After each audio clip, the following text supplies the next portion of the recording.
Benfotiamine is a fat-soluble and highly absorbable form of vitamin B1, also known as thiamine.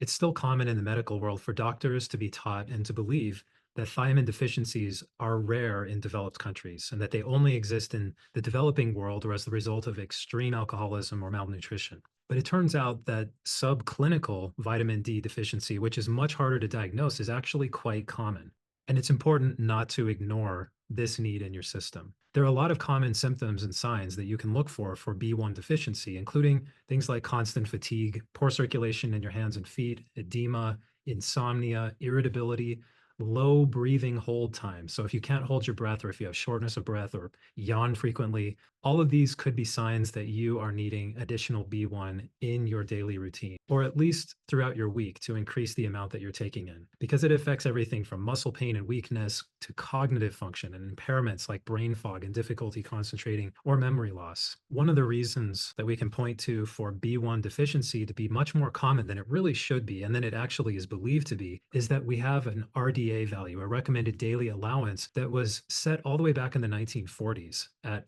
1.2 milligrams per day for men and only 1.1 milligrams per day for women. And this is extremely low, and it has not been updated ever since that initial study that was done to set these levels. It also doesn't account for our world of toxicity and ultra-processed foods, which deplete our bodies and our food supply in general from the essential nutrients that we need, in addition to poor liver function, aging, stress, and a whole range of other factors that affect our ability to metabolize these nutrients. One interesting study actually found that up to 96% of people with diabetes were deficient in B1, and that in the obese population, thiamine levels, B1 levels, are also typically quite low. We like the benfotiamine, which we'll sometimes just shorten to Benfo, and Zorex has selected this form of B1 for many of its products for a number of reasons. In particular, water-soluble forms of B1 have a slower absorption rate, and their ability to cross the blood-brain barrier is much lower than the benfotiamine. In addition to its ability to get into our brain and into our bloodstream faster than other forms of B1,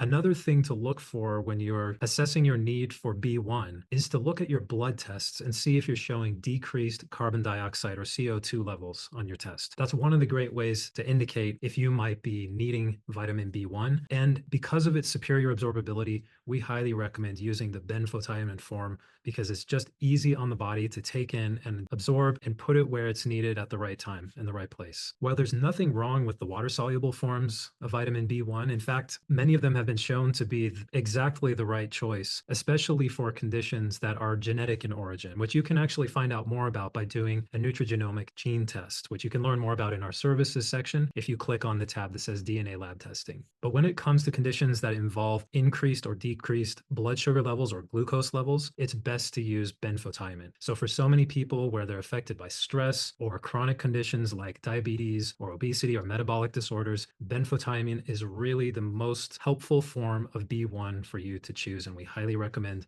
benfotiamine from Zorex.